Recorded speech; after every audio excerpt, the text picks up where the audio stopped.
Hello बच्चों, कैसे हैं आप सब। उम्मीद करते हैं आप लोग ठीक ही होंगे। स्वागत है आपका अपना यूट्यूब चैनल मैथ्स ज्ञान पे। इस चैनल पर आपको क्लास 6 to 10 चैप्टर वाइज सभी एक्सरसाइज का सॉल्यूशन दिया जाएगा। चलिए शुरुआत करते हैं। New syllabus NCERT maths class 9th exercise 2.1 का सॉल्यूशन। इसमें जैसा कि फर्स्ट क्वेश्चन दिया गया है, which of the following expression are polynomials in one variable and which are not, state reasons for your answer. कहता है इसमें से कौन सा एक्सप्रेशन जो है पॉलिनोमियल्स है वन वेरिएबल्स, और कौन सा नहीं है, और इसका कारण भी बताना है। ठीक है, जैसा फर्स्ट क्वेश्चन कहा जा रहा है 4x² - 3x + 7। इस क्वेश्चन को बनाने से पहले हम लोग कुछ इसका बेसिक टर्म्स को समझ लेते हैं। जैसा कि यहाँ दिया गया है A to Z, alphabetical letter हम लोग कुछ भी लें A से Z तक, वो सभी क्या कहलाते हैं, वेरिएबल्स कहलाते हैं। ठीक है, अब कोई भी A से Z तक में हम ले लें, उस पर पावर होल नंबर में रहे 1 2 3 4 5 6 कुछ भी, तो ये सभी हमारे क्या कहलाते हैं, इस पर पावर जो रहेंगे तो वो पॉलिनोमियल्स कहलाएंगे। अगर वेरिएबल पे पावर फ्रैक्शन में रहे या नेगेटिव में रहे तो वो पॉलिनोमियल्स नहीं होते हैं। ठीक है, अब चलिए इसका फर्स्ट क्वेश्चन हम लोग जैसा देखते हैं 4x² - 3x + 7। तो इसमें जो है वेरिएबल्स कितने हैं, 1 है, क्योंकि यहाँ भी x है और यहाँ भी x है। अगर यहाँ x के प्लेस पर y रहता तो हम लोग कह सकते थे इसमें 2 वेरिएबल्स, लेकिन वेरिएबल्स इसमें 1 ही है। ये पॉलिनोमियल्स है, polynomials in 1 variables as it contains only 1 variables. इसमें वेरिएबल्स कितने हैं, 1 ही है। और पॉलिनोमियल्स कहने का मतलब इस पर पावर किस में होना चाहिए, होल नंबर में, तो होल नंबर में पावर है, यहाँ भी कुछ नहीं है तो 1 है। ठीक है, अब चलिए इसका सेकेंड क्वेश्चन देखते हैं y² + √2। तो इसमें देखिए ये वेरिएबल जो है इस पर पावर होल नंबर में है, तो ये उसी तरीके से ये भी होगा polynomials in 1 variables as it contains only 1 variables. अब क्वेश्चन नंबर 3 इसका है 3√t + t√2। इसमें देखेंगे हम लोग वेरिएबल कितना है, 1 है, लेकिन इसमें वेरिएबल अगर रूट से बाहर इसको निकालें तो t पे पावर 1/2 हो जाएगा। तो ये इट इज़ 1 वेरिएबल, ये वेरिएबल तो 1 है but not a polynomial, polynomial नहीं है। एज इट कंटेंस t पे पावर 1/2, क्योंकि t पर जो पावर है हमारा ये फ्रैक्शन में आ गया, और हम बताए थे आपको अगर कोई भी वेरिएबल पे पावर फ्रैक्शन में आ जाए तो वह पॉलिनोमियल नहीं होगा। ठीक है, अब चलिए इसका क्वेश्चन नंबर 4 पर चलते हैं। कहता है y + 2/y।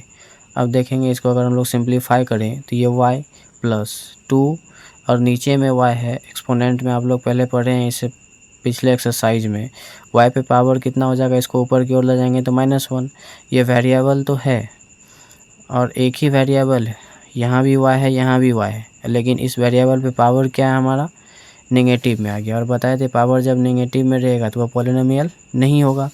इस वजह से it is 1 variable but not a polynomial, लेकिन यह पॉलिनोमियल नहीं है। अब क्वेश्चन नंबर 5 इसका देखते हैं x पे पावर 10 + y पे पावर 3 + t पे power 50।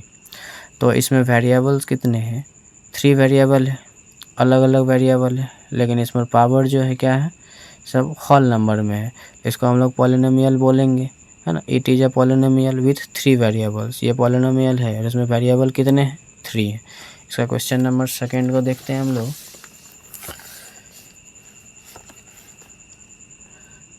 Right the coefficient of x² in each of the following. इसमें कहा जा रहा है x² का कोफिशिएंट सभी का आपको दिखाना है। ठीक है, तो कोफिशिएंट दिखाना आसान होता है, जैसे 2 + x² + x, ओनली x² का ही कोफिशिएंट हम लोगों को लिखना है। ठीक है, तो कोफिशिएंट होता क्या है ये हम लोग समझ लेते हैं पहले।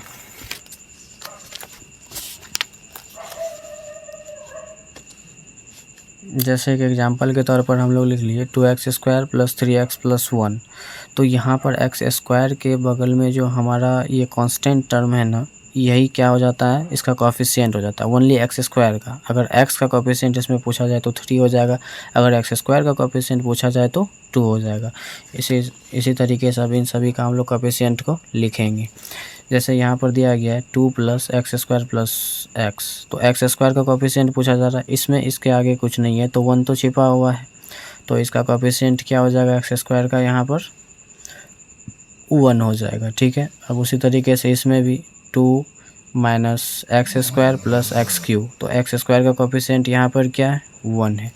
उसी तरीके से यहाँ पर हम लोग देखेंगे π/2 एक्स स्क्वायर प्लस एक्स, यहाँ पर एक्स स्क्वायर का कोफिशिएंट क्या है, π/2 है।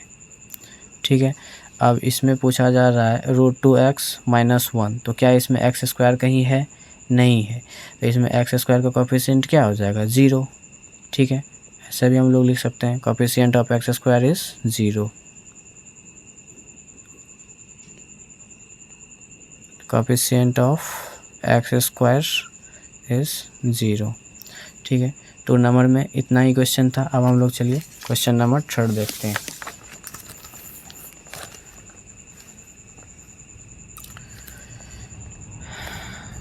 कहा जा रहा है give one example each of a binomial of degree 35 end of a monomial of degree 100। मतलब एक एग्जाम्पल देना है आपको जिसका कि जिस बायनोमियल का डिग्री कितना होना चाहिए, 35, और मोनोमियल्स का डिग्री 100। तो हम लोगों पहले ये समझेंगे बायनोमियल होता क्या है और मोनोमियल क्या होता है। ठीक है,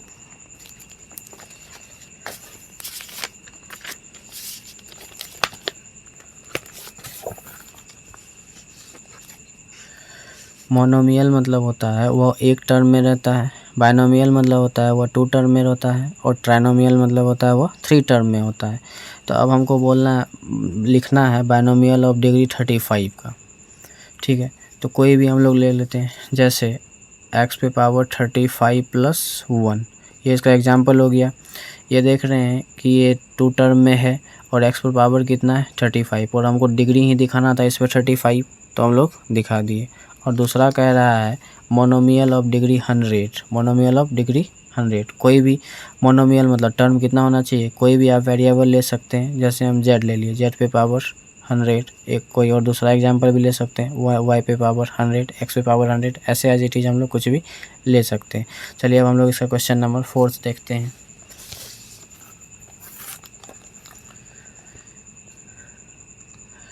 right the degree of each of the following polynomials. इन सभी पॉलिनोमियल्स का डिग्री को हम लोगों को बताना है। उसमें भी कैसा डिग्री, तो जिस पे कि हाईएस्ट पावर रहता है उसी को हम लोगों को दिखाना होता है। ठीक है,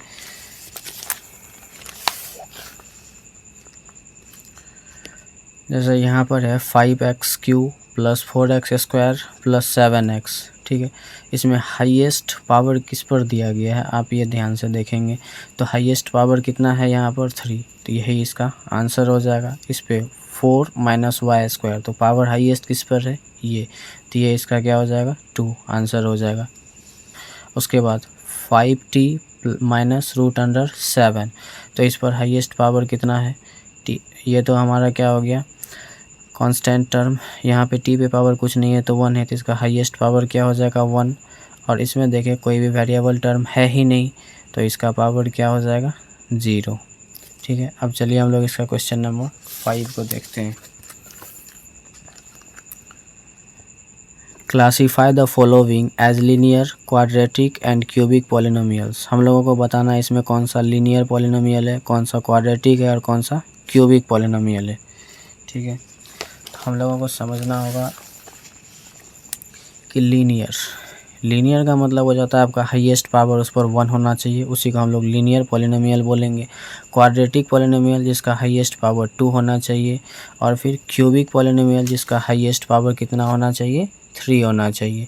ठीक है, तो इस आधार पे अब हम लोग इसको बना सकते हैं। जैसे यहाँ पर दिया गया है x² + x, इस पर हाईएस्ट पावर कितना है, 2 है ना, तो ये हमारा हो जाएगा कौन सा पॉलिनोमियल, क्वाड्रेटिक पॉलिनोमियल। जब जस्ट बताए हैं क्वाड्रेटिक के लिए हाईएस्ट पावर कितना होना चाहिए, 2 होना चाहिए, तो ये हो जाएगा हमारा क्वाड्रेटिक।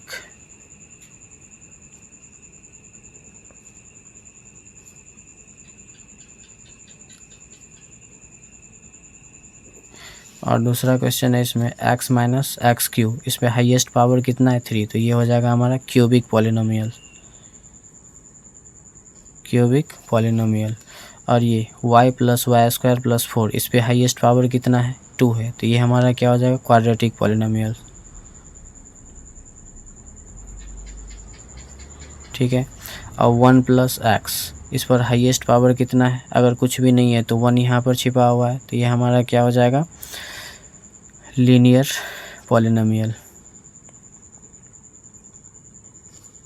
पॉलिनोमियल। और यहाँ है 3t, इस पर t पर पावर कुछ नहीं है तो 1 छिपा हुआ, तो ये भी हमारा क्या हो जाएगा, लीनियर पॉलिनोमियल। ठीक है। अब उसके बाद है r², इस पर हाईएस्ट पावर कितना है, 2 है। जब हाईएस्ट पावर 2 रहेगा तो उसको हम लोग क्या कहेंगे, क्वाड्रेटिक पॉलिनोमियल।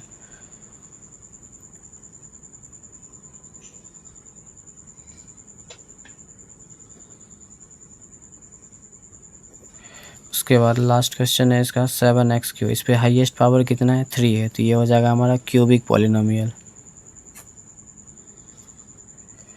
इस तरीके से इस एक्सरसाइज का लास्ट क्वेश्चन सॉल्यूशन हो गया। अगर आपको वीडियो अच्छा लगा हो तो चैनल को लाइक, सब्सक्राइब एवं कमेंट ज़रूर करें और अपने दोस्तों के साथ शेयर करें। धन्यवाद।